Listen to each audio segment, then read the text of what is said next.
The Japanese soldiers used the latest weapons, but things quickly spiraled out of control. While the Thai soldiers were undergoing physical training on the beach, Corporal Mag proposed to Pan, but they were distracted by a fisherman. He saw huge ships carrying a multitude of weapons sailing toward them. An emergency mobilization began, preparing for a defense. Little did they know that during the initial attack, the Japanese would bring boxes of monsters.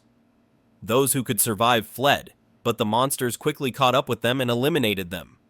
One young man fell into a swamp. He reached out his hand in hopes of being saved, but the same fate awaited him. Ultimately, the Thai government gave the order to lay down arms and await further orders. The problem is that the Japanese can no longer contain their own weapons. Their troops comb the area, but each time they encounter monsters, they quickly lose. Meg stumbles upon a destroyed village. In one of the traps, he spots a fellow soldier and tries to help him, but he's already a monster. Meg tries to climb out of the pit, but a zombie grabs his leg. However, Meg managed to grab a burning stick. Just a single spark was enough to set the zombies ablaze. A little later, Meg returned to base and reported what had happened. Meanwhile, one infected person regained consciousness. His senses literally reached a new level. Memories of him and other monsters attacking the village surfaced in his mind.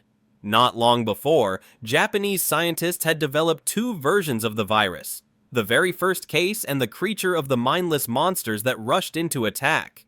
But the second allowed them to think. By mistake, the first version was released during the attack.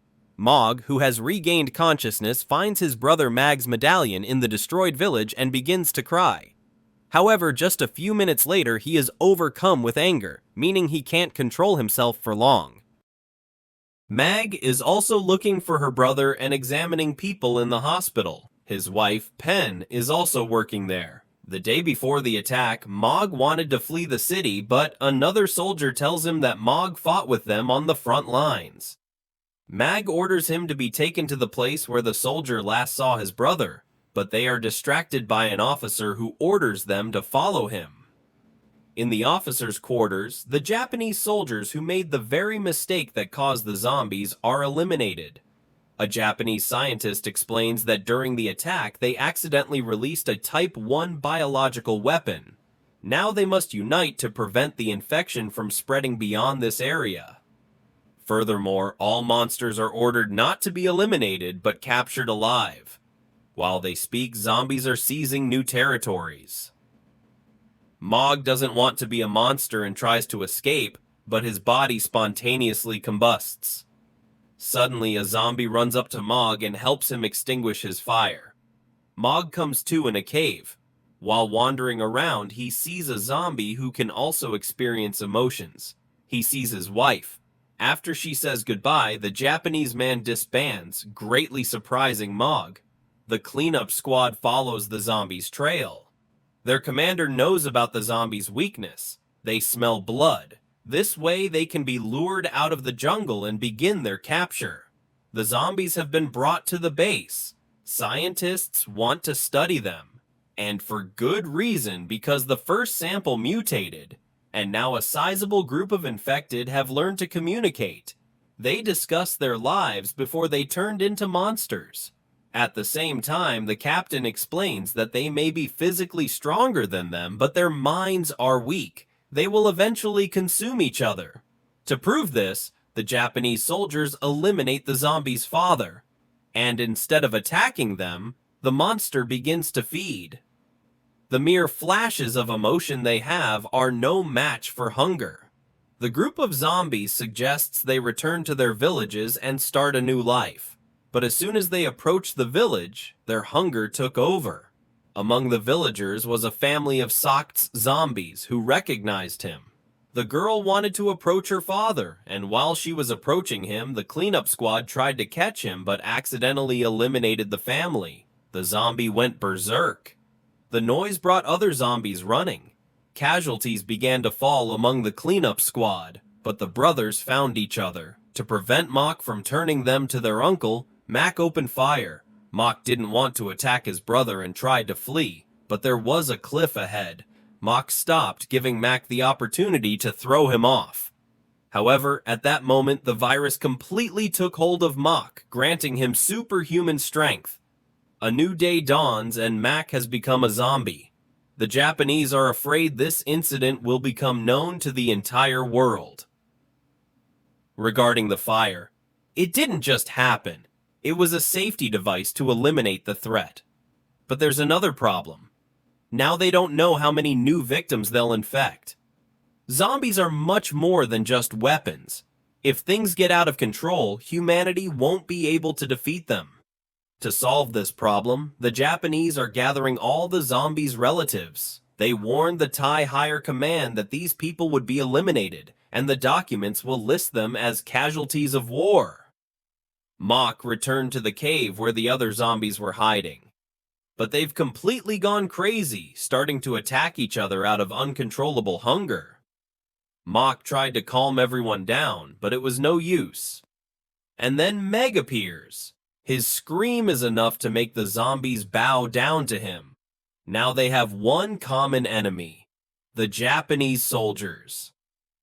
A little later, as the Japanese were leading their families through the jungle where the assassination took place, zombies appeared. They eliminated the soldiers, but the families were beyond help. Meg decides that in this situation they will have to turn them into zombies. However, it was all a trap. A cage rises from the foliage. A Japanese soldier was supposed to lock the bars. We won't take into account that there's no roof, of course, but even so, the soldier was bitten and he instantly turned into a monster. The bars fell and the zombies scattered in all directions, starting to attack the soldiers. The cleanup captain threw several grenades. The explosion kicked up dust, giving the zombies an opportunity to give in. Surprising the captain, Mach asks his brother why he did that to Pan.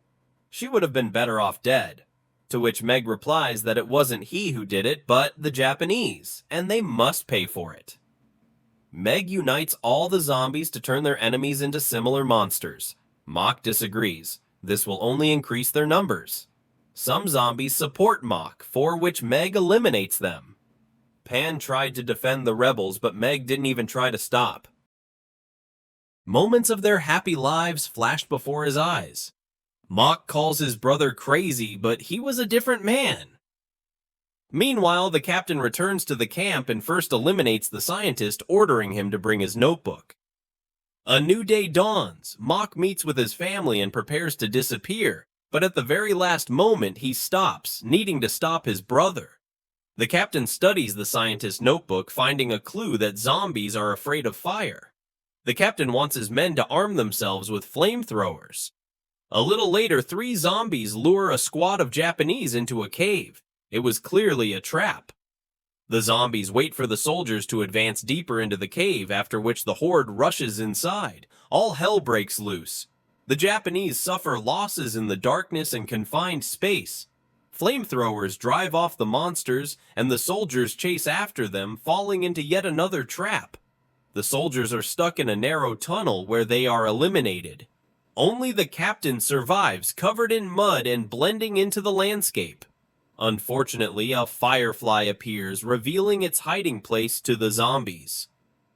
After all the Japanese have been transformed, Mag leads his army to attack, but Mach, armed with a flamethrower, blocks the way.